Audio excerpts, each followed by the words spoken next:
साधक सखी के हृदय की पीर एवं भाव। बोरी सखी का आज का पद है 16 नंबर का, जिसमें उन्होंने एक विशेष लीला बताई है। उसका नाम है सुरतांत लीला। क्या नाम है? सुरतांत लीला। बहुत सुंदर लीला है, जिसका पद है नव छवि भोर निहारो, तन मन जीवन वारो। आप सुनेंगे तभी समझेंगे, नहीं तो पता नहीं चलेगा कि ये लीला क्या है। पद है नव छवि भोर निहारो, नव छवि भोर निहारो, तन मन जीवन वारो, तन मन जीवन वारो, नव छवि भोर निहारो, तन मन जीवन वारो। जब ही तन मन जीवन वारो, जब ही आलस वश अंगरावो, झुक झुक परत परस्पर अनसन, झुक झुक परत परस्पर अनसन, मंद मंद मुसिक्यावो, नव छवि भोर निहारो, लटकी लटकी पग चलत मनोहर, लटकी लटकी पग चलन मनोहर, देखी देखी मन हारो, कबहु भाग जगावहु ऐसो, कबहु भाग जगावहु ऐसो, नव छवि भोर निहारो, नव छवि भोर निहारो, नव छवि भोर निहारो, तन मन जीवन वारो, तन मन जीवन वारो, नव छवि भोर निहारो, नव छवि भोर निहारो।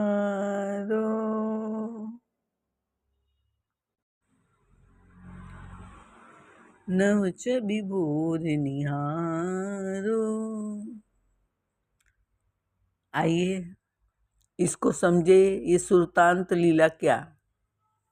सुरतांत लीला का अर्थ है श्री कृष्ण जी के 5 नाम विशेष है, जो उत्तरोत्तर श्रेष्ठ है। 5वां नाम सर्वश्रेष्ठ है।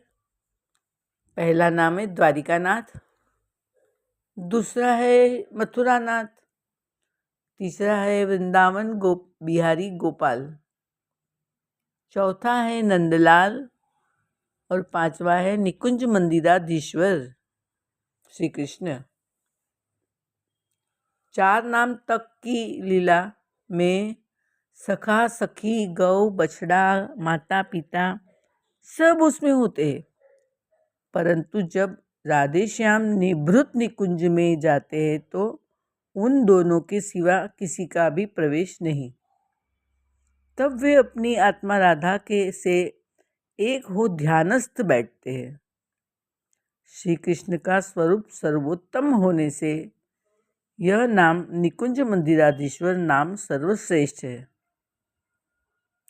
अपने स्वरूप आत्मा राधा में ध्यानस्थ यही सूरत का अर्थ है। अपने स्वरूप में ध्यानस्थ जब शयन लीला का अंत, वहाँ सुरतांत लीला जो सखियों के द्वारा आरंभ होती है। समझे फिर से, जब शयन लीला का अंत होता है, जगाने का समय होता है, उस समय वहाँ सुरतांत लीला सखियों के द्वारा आरंभ होती है, जो मंगला के दर्शन के पूर्व का दृश्य है। पर्दा नहीं उठा अभी मंगला का। भोरीजू सुरतांत लीला का सुमिरन कर उसकी सेवा की याचना कर रही है। सुरतांत का अर्थ होता है रति या संभोग का अंत।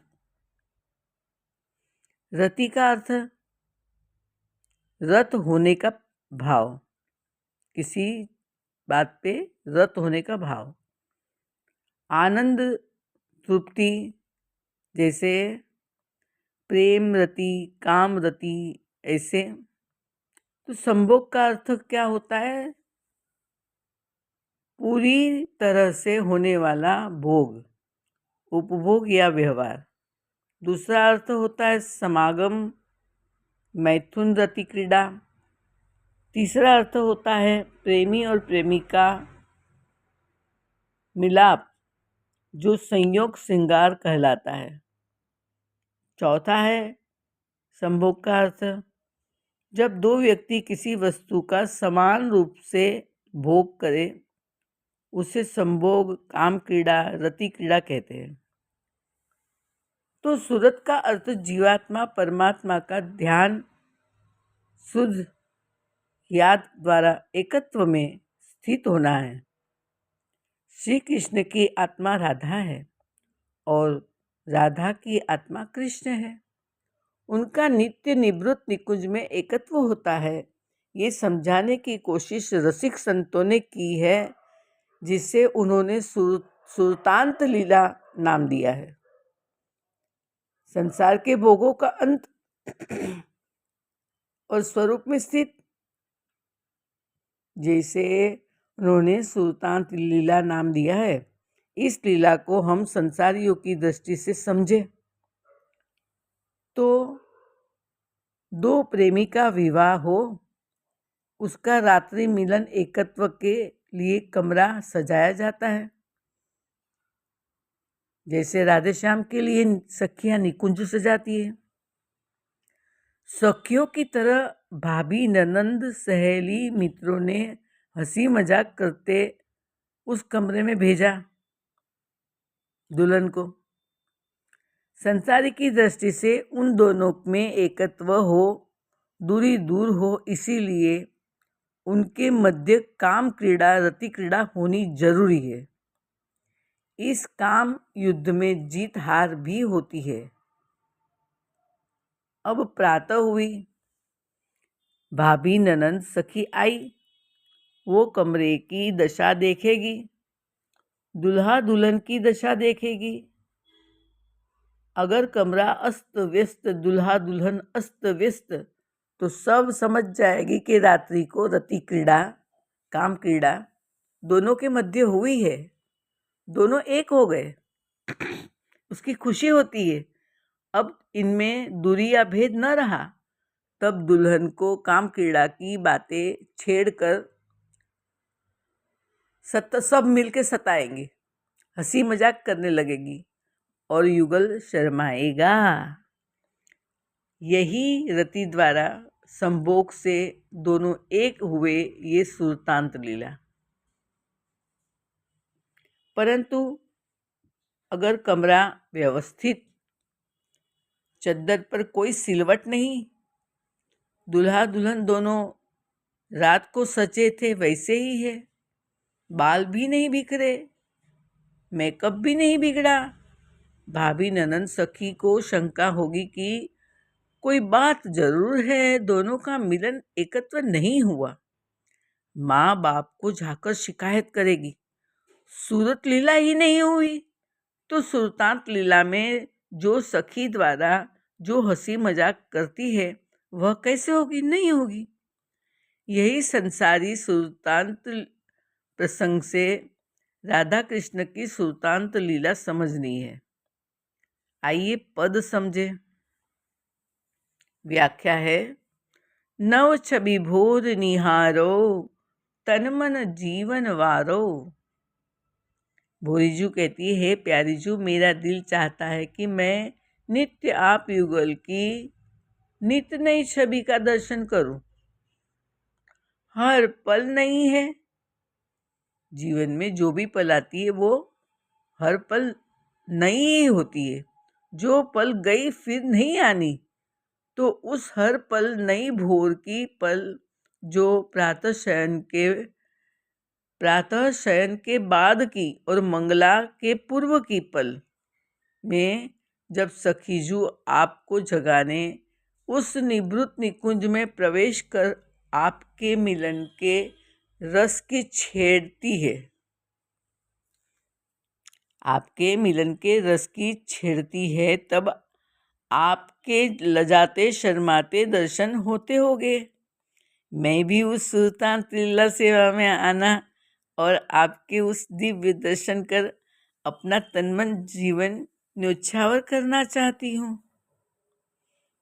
तन मन जीवन वारो, जब ही आलस वश अंगरावो। झुक झुक परत परस्पर अनसन, मंद मंद मुसिकाओ। भोरीजू कहती, मैं तभी अपना तन मन जीवन वार दूंगी जब मैं भी आपको जगाने निवृत्त निकुंज में प्रवेश कर देखूं कि लाडीली लाल आप युगल लेते हैं तो जगाने चरण दबाने लगूं। पर ये क्या, आप तो जगे हुए ही है, पर शैया पर ही विराजमान है तथा नींद पूरी न होने से आप युगल के अंग अंग आलस छाया हुआ है। तन मन जीवन वारो क्या कहते हैं? आलस वश अंगराहो, आलस छाया हुआ है। आप दोनों कभी अंगड़ाई ले रहे हैं, कभी एक दूसरे के कंधे पर बार बार अपने सर को झुकाकर नींद पूरी करने का प्रयास कर रहे हैं। कभी एक दूसरे को देखकर मंद मंद मुस्कुरा रहे हैं, मुस्काए मंद मंद मुस्काओ। और दूसरे पैराग्राफ में कहते हैं, लटकी लटकी पग चलन मनोहर, देखी देखी मन हारो। आप कभी शैया मंदिर के बाहर आने का उपक्रम करते हुए कभी आगे की ओर तो कभी पीछे की ओर लटक लटक कर अपने श्री चरणों को धरती पर रख रहे हैं। भोरी सखीजू सुल्तान की इसी नित्य नवीन शोभा को देखने के लिए अतिशय दीवानी हुई है। वे निवेदन करती है कि हे प्यारीजू, क्या कभी मुझे भी ऐसा सुअवसर प्राप्त होगा? यदि ऐसा संभव हुआ तो मैं अपने तन मन प्राण को उस छवि पर न्योछावर करने में एक क्षण की भी विलंब नहीं करूंगी। नव छवि भोर निहारो, नव छवि भोर निहारो। श्यामा प्यारी कुंज बिहारी, जय जय श्री हरिदास दुलारी, जय जय श्री हरिदास दुलारी, जय जय श्री हरिदास दुलारी।